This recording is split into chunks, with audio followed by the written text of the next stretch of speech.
हटाते भी नहीं है, अंदर से ही आवाज आ जाती है, क्यों श्रीमती जी चाय बन गई है कि नहीं बनी है अभी? हाँ, चाय।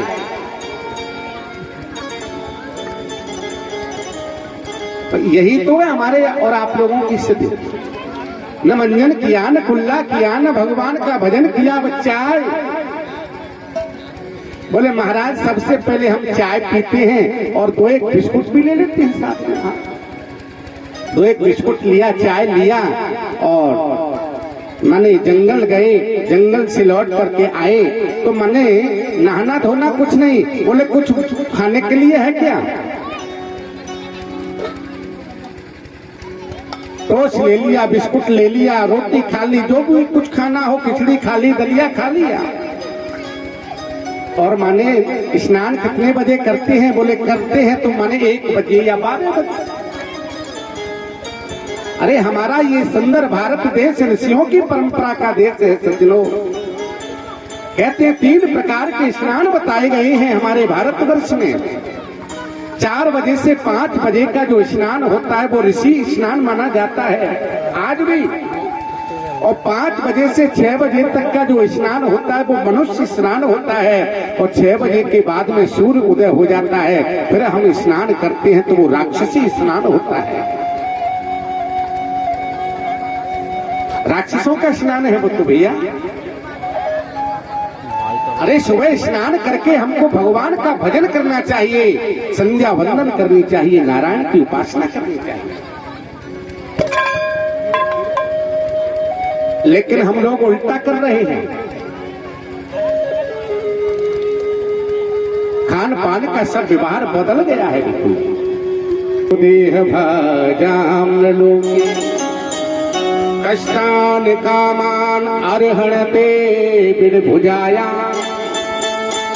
बेटा ये शरीर खाने पीने के लिए नहीं मिला है, खा के पी के बस लघु शंका दीर्घ शंका जाते रहो आते रहो, बस इसके लिए हमारा ये जीवन नहीं मिला है। ये जीवन तो दिव्य तपस्या करने के लिए मिला है, भगवान का भजन करने के लिए मिला है, संतों की सेवा करने के लिए मिला है, ब्राह्मणों की सेवा करने के लिए मिला है, माता पिता की सेवा करने के लिए मिला है।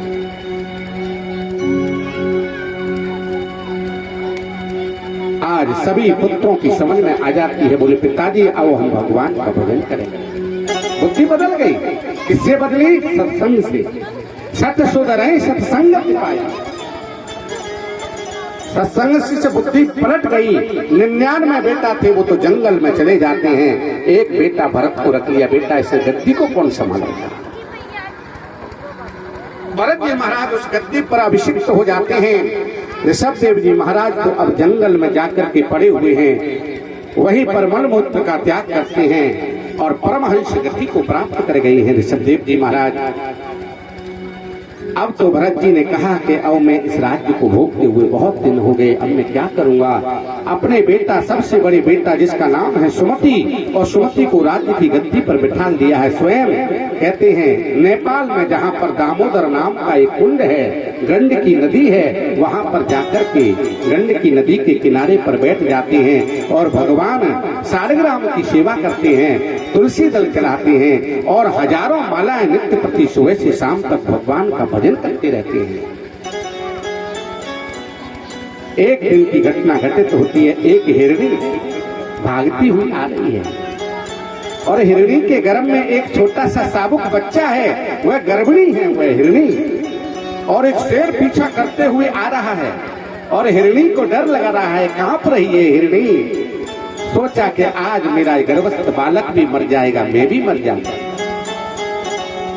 बीच में जो गंड की नाम की नदी पड़ी है, इस पार से उस पार छलांग लगाई है, छलांग तो नहीं लगा पाई क्योंकि गर्भिणी थी, बीच नदी में ही गिर पड़ी है। और उसका जो गर्भस्थ शिशु जो बालक था हिरण, कहते हैं वो नदी में बह कर के जा रहा है और हिरणी उसी में जाकर के प्राणांत हो जाता है, मर जाता है। अब तो वहीं पर भरत जी बैठे थे, माला कर रहे थे, लेकिन इस संतों का कार्य तो दया का भी तो होता है। दया भी संत कसाई, जिसके अंदर दया नहीं है वो संत कसाई के समान होता है सज्जनों। अब तो जैसे दया आई, बोले ये बालक है मर जाएगा, बालक को खड़े होकर के पकड़ लिया है, आश्रम में ले आए हैं। थोड़ा सा ईंधन इकट्ठा करके, थोड़ा सा कोई नहीं रहा है, तेरी मैया भी मर गई, तू तो अकेला है। अब तो नित्य प्रति यानी भजन करते थे 1000 माला, लेकिन अब तो 100 माला रह गए। कभी वो हिरणी का बालक कभी पात्रों को झूठा कर देता है, फिर मांजने के लिए जाते हैं, फिर पोछा करते हैं, फिर लीपन करते हैं, झाड़ू लगाते हैं, कभी मलमूत्र वेष्टित कर देता है। छोटा सा बालक है हिरणी का। कहते हैं आए थे हरि भजन को उबटन लगे कपास। अब तो 10 माला रह गई, थोड़ा सा इधर उधर निकल जाता है छोटा सा मृगी बालक। कहते तेरा कोई नहीं है, इधर आ जल्दी। लेकिन धन्य है गोविंद की लीला, जो होनी होती है वो होकर के रहती है। इतना भजन किया, लेकिन अंतिम समय आज भरत जी का आता है। मृत्यु देवी आ गई है दरवाजे पर। अब तो जैसे मृत्यु देवी आई है, मृत्यु का अंतिम समय चल रहा था, उस समय भरत जी को हिरणी के बालक की याद आ रही है। अब हिरणी का बालक था, वो तो अपने हिरणी बच्चों में बैठ करके आराम से घूम रहा था कहीं। अब तो अंत ऐसा मति सा गति, मृत्यु के समय पर जो मति होती है, बुद्धि होती है, वैसी गति हो जाती है। अब तो भैया क्या हुआ, दूसरा जन्म होता है आज भरत जी का। कहते हैं हिरणी के बालक बन जाते हैं।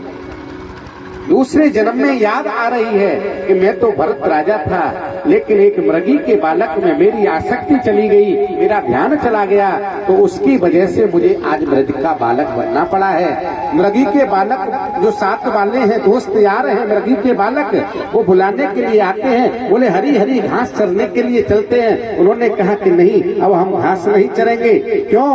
क्योंकि चलते समय कोई कीड़ा मर गया तो हमको प्रायश्चित करना पड़ेगा। धन्य है गोविंद की लीला, पूरा जीवन कहीं नहीं गए, पड़े पड़े भगवान नारायण का भजन करते रहे। एक बांस का जंगल था, उसमें रहते थे। अब गर्मी के समय में बांस आपस में जब टकराते हैं ना, तो कहते हैं टकरा करके बांस आपस में अग्नि जल जाती है। पूरे जंगल में अग्नि ही अग्नि हो गई और उसमें धू धू करके होता है। आंगिरस नाम के एक पंडित जी थे, उनके यहाँ पर इनका जन्म हुआ और वहां पर ये कोई कर्म नहीं करते थे। उनको पता था सब पूर्व जन्म का भजन का प्रभाव था। बोले अब मैं कोई कर्म नहीं करूंगा। इनके पिताजी तो चले गए और भाई रह गए। भाइयों ने पागल समझ करके और इनको घर से बाहर निकाल दिया। जैसे ही एक दिन की बात, जंगल में पहुंचे हैं राजा रहुगढ़। कहते हैं गंगा किनारे पर कपिल भगवान का सत्संग करने के लिए जा रहा था। तो राजा लोग पहले पालकी में बैठ करके जाते थे ना, पालकी में बैठ करके जैसे ही राजा रहुगढ़ जा रहे हैं, तो वहां पर सज्जनों एक जो कहार था वो अस्वस्थ हो गया, बीमार पड़ गया। अब जैसे ही बीमार पड़ गया तो भरत जी को बुलाया, बोले इधर आओ, कौन हो तुम? बोलते तो है नहीं किसी से, मुंह के हैं, मौन धारणा। बोले आ गए, पालकी में लग गए।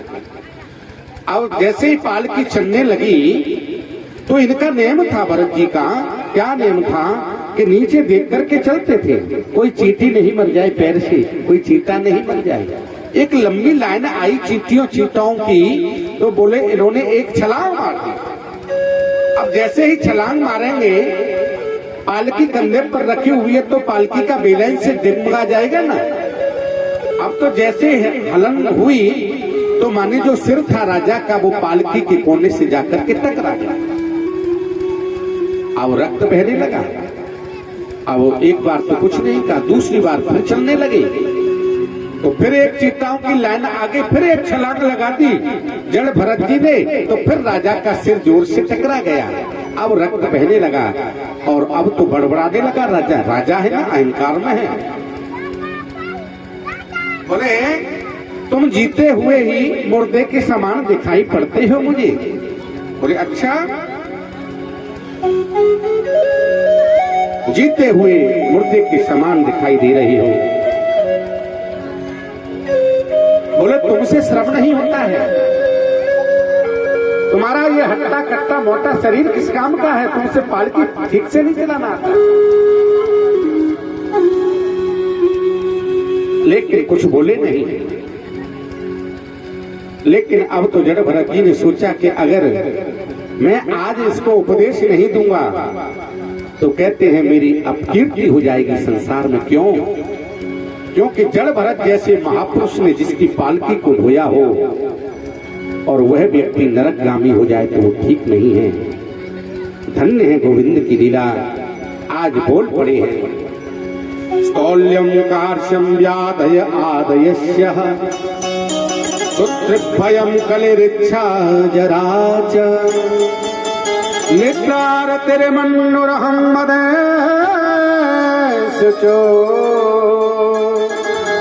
देन जातस्य हि वेन संते। कहते हैं राजन